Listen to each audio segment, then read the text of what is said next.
تاریخ کے سینے پر ایسے لوگ بہت کم گزرے ہیں جن کے صرف ایک فیصلے نے پورے عرب کا مقدر پلٹ دیا ہو اور ان میں سب سے نمایاں نام خالد بن ولید، جنہوں نے تقریباً 100 جنگیں لڑی اور ایک میں بھی شکست نہ کھائی، جس کے بارے میں رسول پاک صلی اللہ علیہ وسلم نے فرمایا، یہ اللہ کی تلوار ہے۔ دوستو، تاریخ نے اسے ایک نیا نام دیا، سیف اللہ۔ اللہ کے رسول نے خالد کو سیف اللہ کہا تھا۔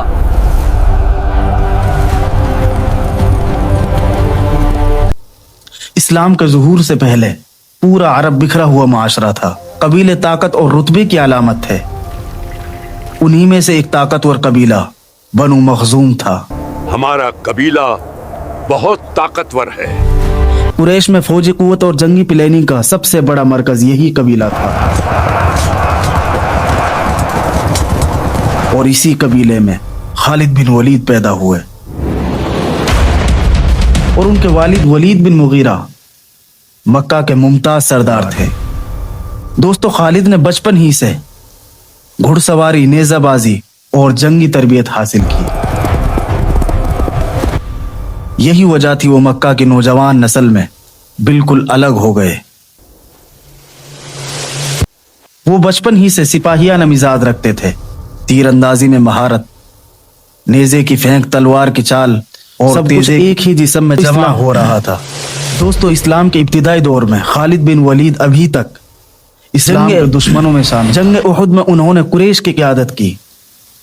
اس دن انہوں نے تیز ترین گھیراؤ کر کے مسلمانوں کو سخت نقصان پہنچایا، مگر جنگ احد کے بعد ان کے دل میں ایک سوال پیدا ہوا، اگر محمد سچے نہ ہوتے تو بدر میں کامیاب کیسے ہوتے؟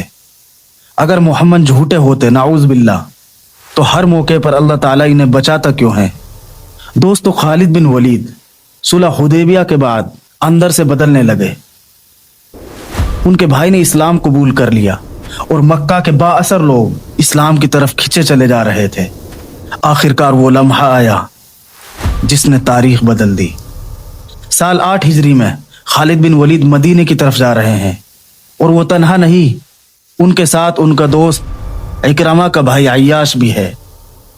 مدینے کے قریب پہنچ کر وہ گھوڑے سے اترے اور ان کے دل کی دھڑکن تیز ہونے لگی۔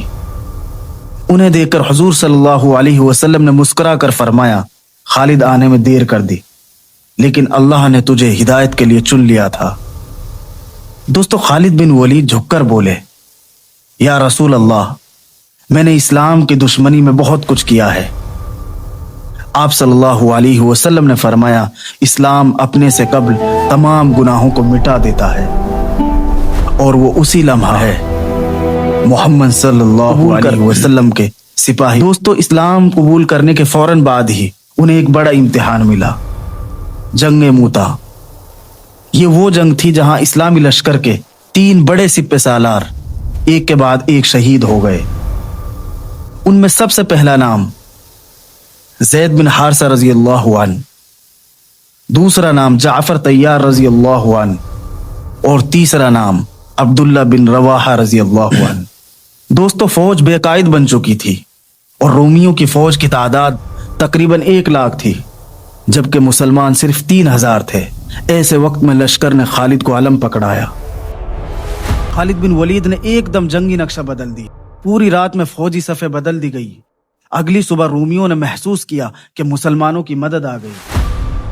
یہ نفسیاتی چال پہلی ہی کوشش میں کامیاب ہو گئی۔ خالد بن ولید نے پورے لشکر کو بڑے نقصان سے بچایا۔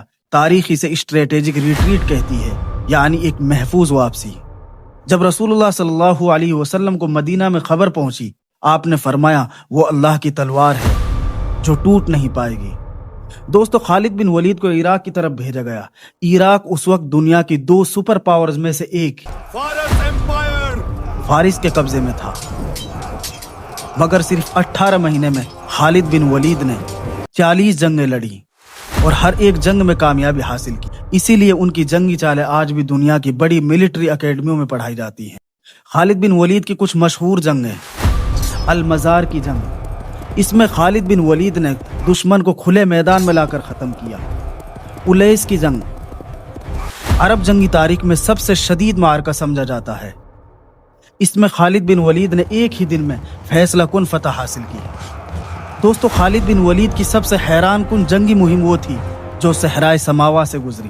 یہ راستہ اتنا دشوار تھا، وہاں سے کوئی قافلہ نہیں گزرتا تھا، پانی کا کوئی ذریعہ نہ تھا، لیکن خالد بن ولید نے کہا دشمن کو حیران کرنا ہے۔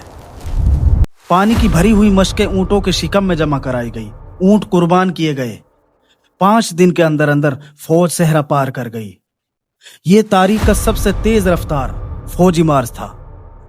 دوستو، جب وہ اچانک شام کی سرحد پر اترے، دشمن دیکھ کر حیران ہو گیا اور یہ سوچنے لگا کہ یہ کیسے ممکن ہے۔ جنگ یمامہ، فتنہ مسلمہ کذاب کا خاتمہ۔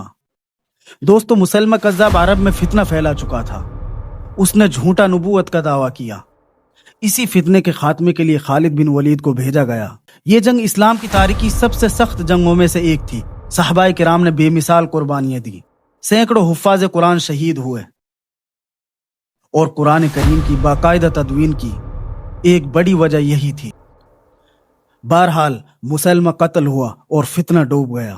جنگ یرموک، دوستو، رومی سلطنت 1000 سال پرانی طاقت تھی۔